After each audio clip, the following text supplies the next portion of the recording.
नमस्कार मित्रों, जय माता दी। स्वागत है आप सभी का हमारे YouTube चैनल के ऊपर। आज अपन बात करने वाले हैं कि मेष लग्न है, उसके बारे में सारी चीजें अपन बारीकी से डिस्कशन करने वाले हैं। मेष लग्न है, उनका स्वभाव कैसा होता है, उनकी फाइनेंशियल स्थिति है कैसी रहती है, या फिर अगर उनकी किसी भी तरह की दिक्कत आ रही है तो क्या अपन रेमेडी कर सकते हैं, कम्युनिकेशन स्किल उनकी कैसी होती है, घर का माहौल उनका कैसा होता है, किन चीजों को लेकर उनमें सबसे ज्यादा अटैचमेंट होता है, रोग ऋण या फिर शत्रुओं की स्थिति कैसे उनके साथ में हो जाती है, पार्टनरशिप है या फिर वैवाहिक जीवन है वो कैसे रहता है, उनकी लाइफ में क्या दिक्कत रहती है, धर्म को लेकर वो क्या सोचते हैं, या फिर धार्मिक जो स्थितियां हैं कैसी रहती है, काम को लेकर, लाभ को लेकर, या फिर उनके जो खर्चे हैं, सारी की सारी अपन ये मान सकते हैं कि उनके जीवन की हर पहलू पर, हर चीज पर अपन बारीकी से नजर डालने वाले हैं। और कहीं पे भी किसी भी क्राइटेरिया के अंदर उन्हें दिक्कत है तो उसके लिए अपन क्या रेमेडीज कर सकते हैं।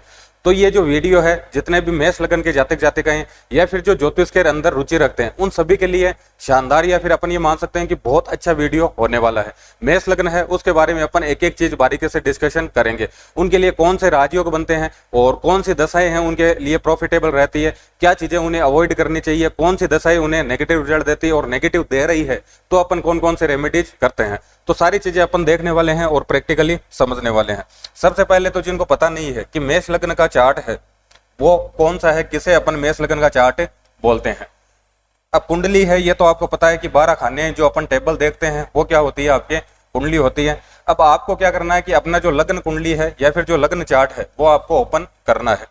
अब आपको पता नहीं है कि लग्न कुंडली कैसे ओपन करें, तो आप किसी भी तरह का कुंडली से रिलेटेड कोई भी एप्लीकेशन डाउनलोड कर ले मोबाइल के अंदर, और उसके अंदर अपनी जो बर्थ डिटेल्स है वो फिल कर दें, और उसके बाद में एंटर करोगे जैसे ही आप, उसके बाद में जो आपके सामने जो चार्ट आ रहा है वो क्या है, आपका लग्न चार्ट है। अब अगर आपका चार्ट है 1 नंबर से स्टार्ट हो रहा है, इसका मतलब आप कौन से लग्न के जातक जातिका हो, आप मेष लग्न के जातक जातिका हो। यहाँ पर अगर 1 नंबर आपको दिखाई दे रहा है, डिजिट अगर 1 नंबर आ रहा है, इसका मतलब आप मेष लग्न से जुड़े हुए व्यक्ति हो। यहाँ पे 1 नंबर आ रहा है, यहाँ पर 2, 3, 4, 5, 6, 7, 8, 9, 10, 11 और 12। तो ये जो चार्ट है ये किसका है, आपके मेष लग्न का चार्ट है। अब आपने अपना चार्ट ओपन कर लिया, आपको 12 खाने दिखाई दे रहे हैं, और जो 12 खाने 12 घर है, इसमें पर्टिकुलर लाइफ की कुछ चीजें हैं वो सेट की हुई है। उससे अपन आइडिया लगाते हैं, देखते हैं कि अपने लाइफ में क्या क्या चीजें होने वाली है, किन किन चीजों का इन्वॉल्वमेंट है, वो सारी चीजें अपन 12 घर है उनसे देखते हैं। अब आपको ये तो पता चल गया कि अपना जो चार्ट है या फिर अपन है मेष लग्न के व्यक्ति है। अब अपने बारे में क्या क्या चीजें अपन प्रिडिक्ट कर सकते हैं, क्या क्या चीजें समझ सकते हैं, वो सारी चीजें देखते हैं। सबसे पहले बात करें लग्न है, लग्न में आपको 1 नंबर दिख गया, आपको कंफर्म हो गया कि आपका चार्ट मेष लग्न है।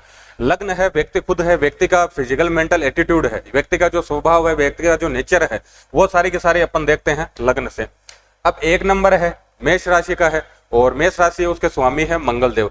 तो आप में जो बाय डिफॉल्ट आपके अंदर जो एनर्जी है, आपके अंदर जो कारक तत्व है वो है मंगल देव के। अब मंगल देव है, उनको अपन देखिए कि उनके कारक तत्व क्या है। मंगल देव है, उनसे अपन स्पीड देखते हैं, किसी भी तरह की कॉन्फ्लिक्ट देखते हैं, किसी भी तरह की एनर्जी है काम करने की, वो सारा का सारा अपन मंगल देव से देखते हैं।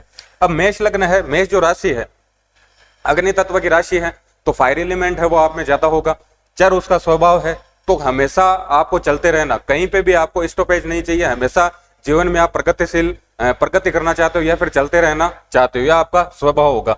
अब मंगल है, तो उसे अपन ये मान सकते हैं कि आपका जो नेचर है, आप में जो एनर्जी है वो एनर्जेटिक एनर्जी है। आप हमेशा ये मान सकते हैं कि तुरंत निर्णय लेते हैं, कोई भी डिसीजन लेता है तो वो क्विक तरीके से ले लेते हैं। अपन ये भी मान सकते हैं कि इस स्थिति में आपके कॉन्फ्लिक्ट भी हो सकते हैं, और कई स्थितियों में आपके जो निर्णय हैं वो गलत भी साबित हो सकते हैं, क्योंकि आप कोई भी निर्णय है, कोई भी डिसीजन लेना हो, उस पर आप ज्यादा सोच विचार नहीं करते हैं। इस कारण से आप जल्दी निर्णय ले लेते हैं, और वो बाद में ऐसा भी हो सकता है कि ज्यादा सोच विचार नहीं किया, इस स्थिति में आपके निर्णय है वो गलत साबित हो गया।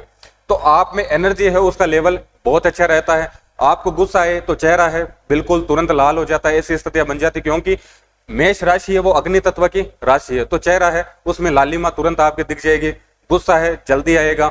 और अपन ये भी मान सकते हैं कि आप कोई भी काम कर रहे हो तो उसको एक स्पीड से करना चाहोगे, या फिर कोई भी काम है उसको आप चाहोगे कि जल्दी से जल्दी उसको अपन कंप्लीट कर ले, तो ये आपका स्वभाव होगा। अब बात करें आपके धन की बात करें या फिर कुटुंब की बात करें, तो धन वाला जो भाव है उसमें आ रही है आपके 2 नंबर राशि। 2 नंबर राशि है वो है आपके शुक्रदेव की, यानी कि वृषभ राशि है, शुक्रदेव की राशि है।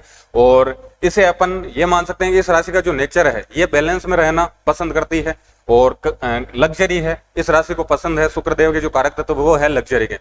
तो इसका मतलब ये है कि आप किसी भी तरह का लग्जरी का काम करते हो तो आपके पास धन का आगमन हो सकता है। या फिर अपन ये मान सकते हैं कि आपके पास अगर धनागमन नहीं हो रहा है तो कहीं ना कहीं आपको कंफर्ट है, लग्जरी है, उनकी जो चीजें हैं उनसे आपको जुड़ना पड़ेगा।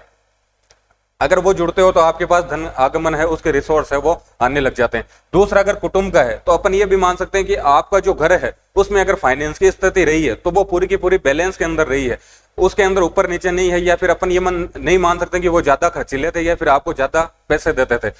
परिवार वाले हैं, पूरी की पूरी फाइनेंस स्थिति है उनकी एक बैलेंस के अंदर या फिर एक लेवल के अंदर उनका सारा का सारा सिस्टम है वो फाइनेंशियली रहा है। अब बात करें अपन कि आप लोगों से कम्युनिकेट कैसे करते हैं, तो कम्युनिकेशन स्किल आपके अंदर बहुत अच्छी हो सकती है। लोगों से आप बहुत अच्छे से कम्युनिकेट कर सकते हैं, क्योंकि बाय डिफॉल्ट आपकी जो राशि आ रही है 3 नंबर आ रहा है कम्युनिकेशन वाले भाव में, वो है बुध देव की राशि। और बुध देव है वो खुद वाणी के कारक है, कम्युनिकेशन के कारक है, नेटवर्क के कारक है। तो आपके अंदर कम्युनिकेशन स्किल है बहुत अच्छी होती है। जो भी मेष लग्न के जाते जाते गए हैं, कम्युनिकेट करने में आपको मजा भी आता है, आपके शब्दों का चयन अच्छा होता है। अपन ये मान सकते हैं कि वाक्पटुता है आपके अंदर अच्छी होती है। अगर आपको लग रहा है कि मेरे अंदर तो ये स्किल नहीं है, कम्युनिकेशन स्किल नहीं है, या फिर कम्युनिकेट में अच्छे से नहीं कर पाता हूं, इसका मतलब कहीं ना कहीं आपके तीसरे घर के जो स्वामी है या फिर तो तीसरा घर है वो आपके कहीं ना कहीं पीड़ित है या फिर उसकी अच्छी स्थिति नहीं है। अब बात करें अपन चौथे घर की। चौथा घर है उससे अपन कंफर्ट देखते हैं, लग्जरी देखते हैं, और अपने माता की स्थिति या फिर अपने जो हृदय की स्थिति है वो सारा का सारा अपन चौथे घर से देखते हैं। आपकी जो चौथा घर है उसमें आ रही है कर्क राशि, यानी कि चंद्रमा की राशि है, जल तत्व की राशि है। अब कहीं ना कहीं पहले तो ये हो गया कि आपको अपनी माता जी से, आपकी माँ से बहुत ज्यादा अटैचमेंट होगा, और आपकी माता जी है वो बहुत ज्यादा इमोशनल उनका व्यक्तित्व हो सकता है। आप खुद है एक, अपन ये मान सकते हैं कि आपका भी इंटरनल इमोशनल व्यक्तित्व है। आपकी माता से आपको बहुत ज्यादा अटैचमेंट है, और अपन ये भी मान सकते हैं कि आप घर पे रहना या फिर अपनी माता जी के साथ में रहना आपको पसंद होगा। वाहन है वो आप तेजी से चलाओगे, ये भी स्थितियां आपके साथ में होगी। और ये भी मान सकते हैं कि चौथा घर है उससे अपन अपनी जो लर्निंग है, स्टार्टिंग ही वो चौथे घर से देखते हैं। तो आपके किसी भी तरह की लर्निंग के अंदर दिक्कत आ रही है तो आप अपनी माँ के साथ में रहकर या फिर उनके नजदीक रहोगे तो आपकी लर्निंग है वो आसानी से हो जाएगी। या फिर अपन ये भी मान सकते हैं कि आपकी मेंटली किसी भी तरह की दिक्कत आ रही है तो भी आप अपनी माँ के साथ में रहकर अपनी जो मेंटली दिक्कत है उनमें आपके सुधार आना स्टार्ट हो जाएगा। अब बात करते हैं अपन पांचवें घर की। पांचवा घर है उससे अपनी स्ट्रॉन्ग लाइकिंग है या फिर अपनी जो संतान की स्थिति है, अपनी जो क्रिएशन पावर है, क्रिएटिविटी है, वो सारा का सारा देखते हैं अपन पांचवें घर से। अब पांचवें घर में आ रही है आपके सिंह राशि, यानी कि सूर्य देव की राशि है। सबसे पहले संतान की बात करें, अगर आपके संतान होगी तो संतान है अपन ये मान सकते हैं कि उनका जो नेचर है वो राजा की तरह होगा, क्योंकि सूर्य देव है उनको अपन नवग्रह राजा मानते हैं। तो आपके संतान है उनमें जो बाय डिफॉल्ट एनर्जी है वो सूर्य देव की है, तो कहीं ना कहीं उनका जो नेचर है वो राजा की तरह होगा। उनकी रौनक है एक अलग ही होगी, वो लोगों के अंदर हटकर अपन ये मान सकते हैं कि हटकर दिखेंगे या फिर अलग ही उनका सारा का सारा सीन है अलग होगा। स्ट्रोक लाइकिंग देखें तो आपको सारी चीजें वो पसंद होगी, अपन ये मान सकते हैं कि जो चीज आपके पास है वो आसपास में किसी के पास नहीं हो। आपकी जो लाइकिंग होगी वो बिल्कुल राजा की तरह होगी। आप ये चाहोगे कि जो चीजें मेरे पास है वो किसी के भी पास ना हो। अब बात करें अपन छठे घर की। छठा घर है उससे अपन कॉम्पिटिशन सक्सेस भी देखते हैं, सर्विस भी देखते हैं। अब छठा घर है उसमें आ रही है आपके कन्या राशि, यानी कि बुध देव की राशि है। तो कहीं ना कहीं अगर आप सर्विस करना चाहे तो आप इस तरह की सर्विस करें जिसमें कम्युनिकेशन का काम हो, नेटवर्किंग का काम हो, बोलने का काम हो। अगर इस तरह की आप सर्विस करते हो तो वो सर्विस आपके लिए लाभप्रद रहती है, अच्छी रहती है। अब बात करें अपन सातवें घर की। सातवां घर है उससे अपन अपने पार्टनर की स्थिति देखते हैं, डेली सेल परचेज है, डेली अपन कस्टमरों से कैसे डील करते हैं, वो सारी स्थितियां देखते हैं अपन सातवें घर से। सातवां घर है उसमें आ रही है आपकी तुला राशि, यानी कि वापस शुक्र देव की राशि। धन के लिए आपको पहले ही बता दिया कि शुक्र देव की राशि आ रही है, एक बैलेंसिंग राशि है। आपको चीजें हैं, अपन ये भी मान सकते हैं कि शुक्र देव की राशियां हैं वो आप पे कंसिस्टेंसी मांगती है, और वो कहती है कि आप सोच विचार कर निर्णय ले। सबसे पहले तो सातवें घर में जो सातवीं राशि आ रही है ये कहीं ना कहीं आपके जो पार्टनर है वो सुंदर होंगे, उनमें शुक्र के एलिमेंट होंगे, यानी कि उनको कंफर्ट है, लग्जरी है, ये सारी चीजें पसंद होगी। और चीजें हैं आराम से करना, निर्णय है आराम से लेना, उनका वो स्वभाव होगा। और वहीं आपका जो स्वभाव है, आपका स्वभाव है कि निर्णय आप तेजी से लेंगे, कोई भी एक्शन लेना है और कोई भी चीज करनी है तो उसका एक्टिवेशन है आप तुरंत कर दोगे। तो इस कारण ये भी हो सकता है कि दोनों का जो नेचर अलग है, इस कारण दोनों में मतभेद की स्थितियां भी हो सकती है। लेकिन अपन ये मान सकते हैं कि आपके जो कस्टमर है वो कैसे होंगे, लग्जरी वाले कस्टमर होंगे, शुक्र से जुड़े हुए कस्टमर होंगे। तो अगर आपका बिजनेस नहीं चल रहा है या फिर अपन ये मान सकते हैं कि धन का आगमन नहीं हो रहा है, कस्टमर है उनका फ्लो आपके बिजनेस के अंदर अच्छा नहीं है, तो फिर आपको ऐसे स्थान पे चला जाना चाहिए जहां के लोग हैं वो कहीं ना कहीं लग्जरी से जुड़कर काम कर रहे हैं। अब बात करें आपके दिक्कत वाले घर की, यानी कि जो 8वां घर है। अब 8वें घर की जो राशि है वो है आपकी वृश्चिक राशि, और मंगल आपके पहले से आपके जो लग्नाधिपति है वो है मंगल देव। तो कहीं ना कहीं 8वें घर के जो एलिमेंट है वो आपसे बाय डिफॉल्ट पहले से जुड़ रखे हैं। अब 8वां घर है उससे अपन किसी भी तरह की रहस्यमयी विद्याएं हैं वो देखते हैं। तो इसका मतलब ये है कि कहीं ना कहीं आपके अंदर एक्स्ट्रा स्किल्स है वो होगी, कहीं ना कहीं कुछ चीजें ऐसी आएगी जो सामान्य लोगों को नहीं आती हो, या फिर आपके अंदर कुछ ऐसे तत्व होंगे, ऐसे गुण होंगे जो लोगों को पता नहीं है, ऐसी स्किल्स आपके अंदर हो सकती है जो लोगों को पता नहीं है, और आप उन्हें छिपाकर भी रखोगे, क्योंकि 8वां घर है वो किसका है, छिपाने का है, रहस्यों का है।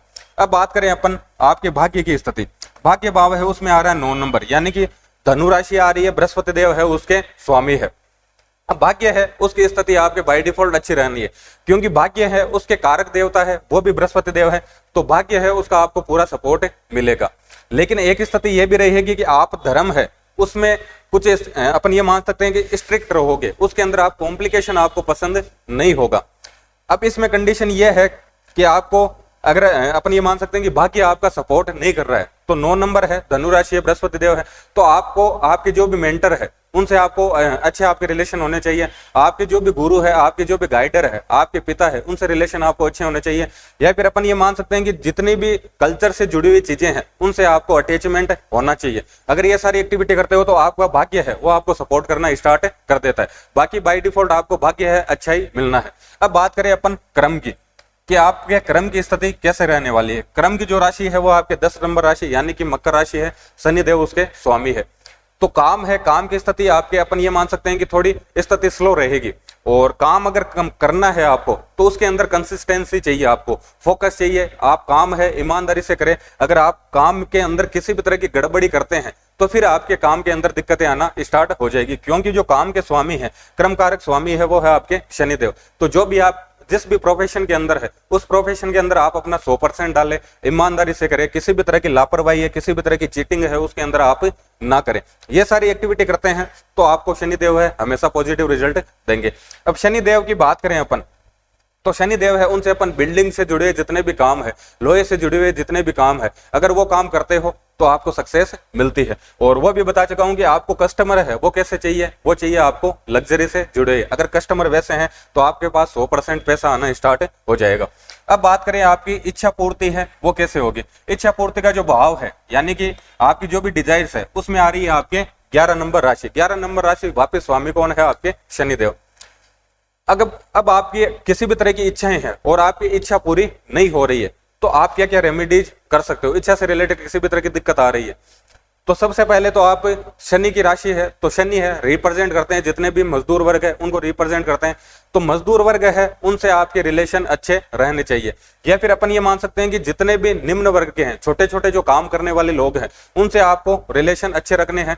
अपन ये मान सकते हैं कि जितने छोटे व्यापारी है या फिर अपन ये रिक्शा चालक है, सब्जी बेचने वाले हैं, या फिर जितने भी छोटे काम करने वाले उनसे आपके रिलेशन अच्छे होने चाहिए। उनके साथ में आप किसी भी तरह की बार्गेनिंग है वो ना करें। सफाई कर्मचारी है उनसे आपके रिलेशन अच्छे रहें, उनको आप कुछ ना कुछ डोनेट करते रहे, कुछ ना कुछ खिलाते रहें।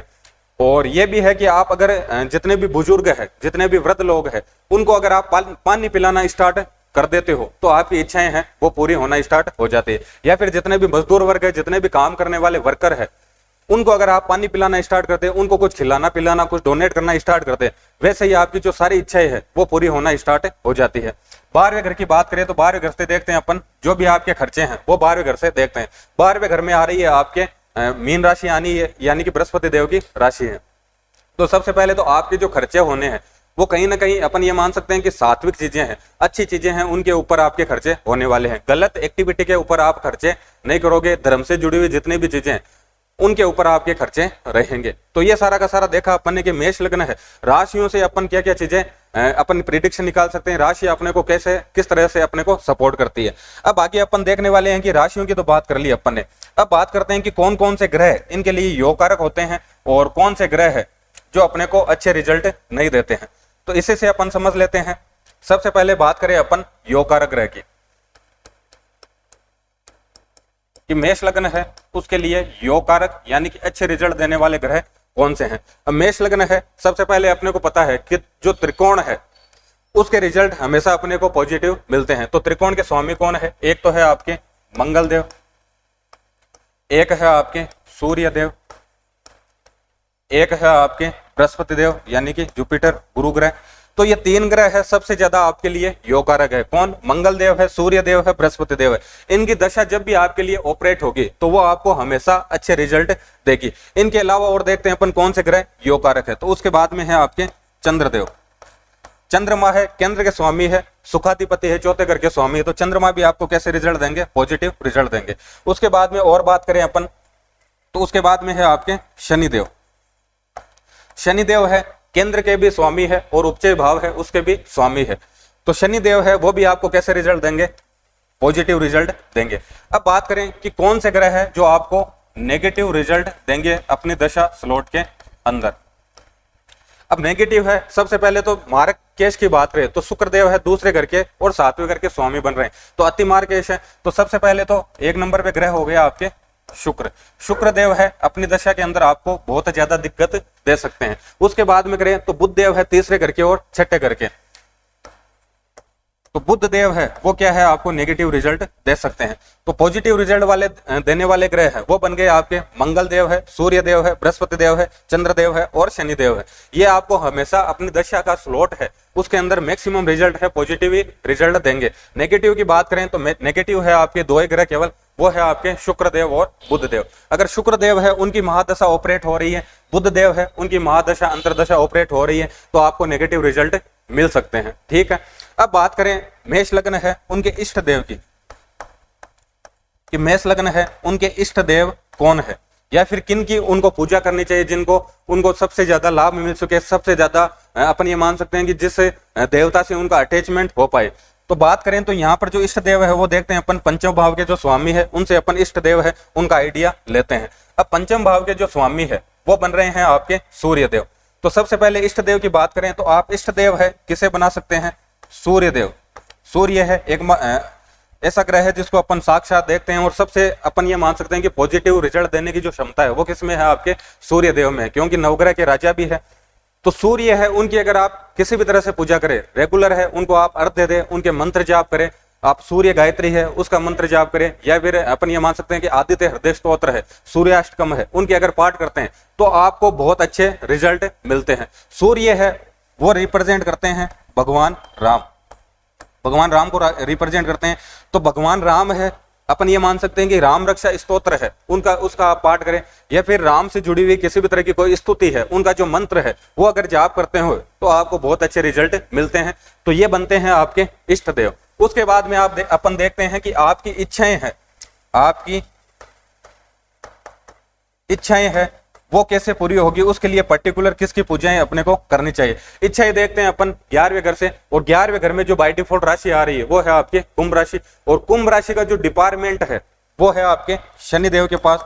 तो सबसे पहले तो अगर आपकी इच्छाएं पूरी नहीं हो रही है तो शनि देव है उनकी आप अपन ये मान सकते हैं कि उनके आप मंत्र जाप कर सकते हैं, शनि देव है उनके मंत्र जाप कर सकते हैं, या फिर शनि देव का कोई भी स्तोत्र है उसका आप पाठ कर सकते हैं, या फिर अपन शनि का जो डिपार्टमेंट है वो है आपके हनुमान जी के पास, शनि का जो कंट्रोल है वो है हनुमान जी के पास। तो हनुमान चालीसा का पाठ है, या फिर हनुमान जी की कोई भी स्तोत्र है, कोई भी उनका स्तोत्र है, कोई भी मंत्र है, उसका आप ज्यादा से ज्यादा जप कर कर आपकी जो भी डिजायर्स है, इच्छाएं है वो आप पूरी कर सकते हैं। अब उसके बाद में देखें कि आपके लिए लकी कलर कौन से हैं, लकी कलर कौन से हैं, लकी कलर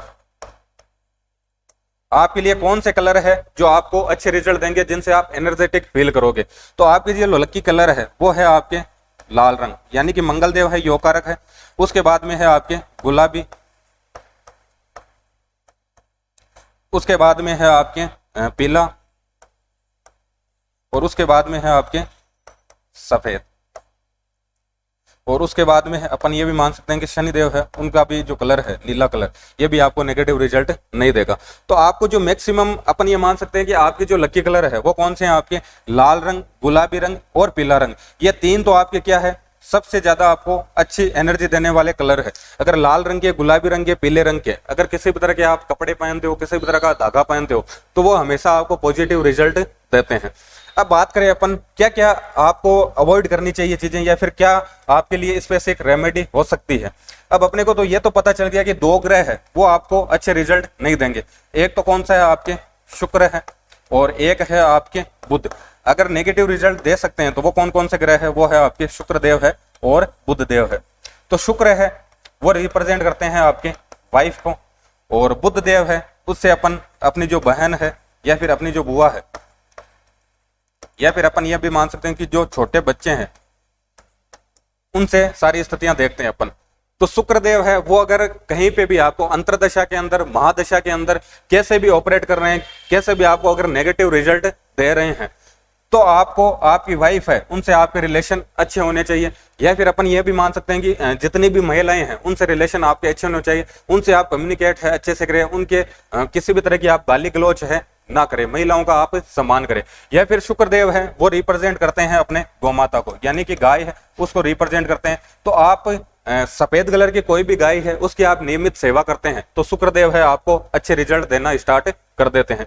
बुधदेव की बात करें, बुधदेव आपको दशा के अंदर, अंतरदशा, महादशा, कैसे भी स्लॉट के अंदर आपको नेगेटिव रिजल्ट दे रहे हैं, तो बहन बुआ है उनसे आपको रिलेशन अच्छे रखने चाहिए, बच्चों से आपको रिलेशन अच्छे रखने चाहिए। अपन ये भी मान सकते हैं कि अपने जो भी फ्रेंड सर्कल है उसके अंदर आप झूठ ना बोले, फ्रेंड सर्कल है उनसे आपके रिलेशन अच्छे होने चाहिए, तो आपको बुधदेव है नेगेटिव रिजल्ट नहीं देंगे।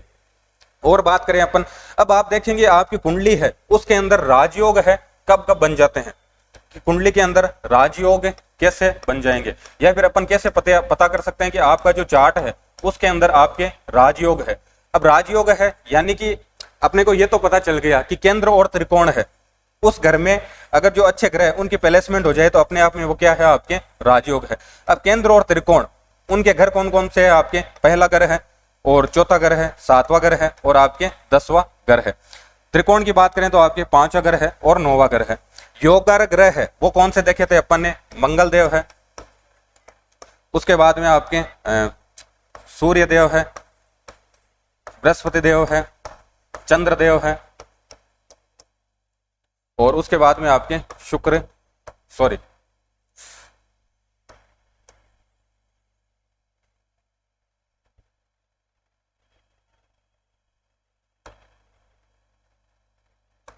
उसके बाद में आपके शनिदेव। तो सबसे पहले तो यह है कि मंगल है, सूर्य है और आपके बृहस्पति देव है। मंगल की अगर यहाँ पे प्लेसमेंट है, यहाँ पर है, यहाँ पर है, यहाँ पर है, या फिर यहाँ पर, यहाँ पर और या फिर यहाँ पर, मंगल के पहले, चौथे, 5वें, या फिर अपन ये मान सकते हैं कि 7वें, या फिर आपके 10वें, या फिर आपके 9वें घर के अंदर उनकी बाय डिफॉल्ट प्लेसमेंट है, तो वो क्या है, एक बहुत बड़ा राजयोग है। या फिर अपन ये भी मान सकते हैं कि मंगल है अगर इस भाव के अंदर बैठे हैं, मकर राशि में मंगल देव उच्च के हो जाते हैं, तो आपके रुचक पंच महापुरुष राजयोग है उसका निर्माण हो रहा है। तो सबसे पहले तो आपके अगर 10वें घर में बैठे हैं मंगल, तो आपके रुचक पंच महापुरुष राजयोग है उसका निर्माण हो जाता है, जो कि अकेला राजयोग है, आपको सारी चीजें देने में समर्थ है। उसके बाद में शनिदेव है, अगर शनिदेव है उनकी बाय डिफॉल्ट यहाँ पर प्लेसमेंट हो जाए, तो शनिदेव है तुला राशि के अंदर उच्च के हो जाते हैं, तो ये कौन सा राजयोग हो गया, आपके सस पंच महापुरुष राजयोग हो गया, जो अकेला राजयोग आपको दुनिया की सारी चीजें देने के अंदर क्या है, समर्थ है। तो आपके रुचक पंच महापुरुष राजयोग हो सकता है, सस पंच महापुरुष राजयोग हो सकता है। या फिर अपन ये मान सकते हैं कि मंगल है, सूर्य है, गुरु है और चंद्रमा है, एक बार शनि को छोड़ देते हैं अपन। ये जो 4 ग्रह है इनकी कैसे भी आपके कुंडली के अंदर कहीं पर भी प्लेसमेंट हो, कैसे भी ये साथ में, अपन ये मान सकते हैं कि साथ में, यानी कि इनकी युति हो रही हो या फिर दृष्टि संबंध हो रहे हो, दृष्टि आपके समझ में नहीं, अगर कैसे भी इनकी युति बन रही है तो अपने आप में क्या है, राजयोग है। तो ये सारी चीजें अपन ने देखी कि आपके जो मेष लग्न का जो चार्ट है उसके अंदर क्या क्या चीजें अपन आसानी से समझ सकते हैं और क्या क्या अपन रेमेडीज कर सकते हैं, क्या क्या कौन कौन से क्राइटेरिया के अंदर अपन ध्यान रखना चाहिए, कौन कौन सी चीजें अपने को अवॉइड करनी चाहिए। ऐसे ही अपना जो अगला वीडियो उसमें देखेंगे अपन जो वृषभ लग्न है उससे जुड़ी हुई जितनी भी चीजें हैं वो सारी की सारी चीजें अपन बारीकी से डिस्कशन करेंगे। धन्यवाद।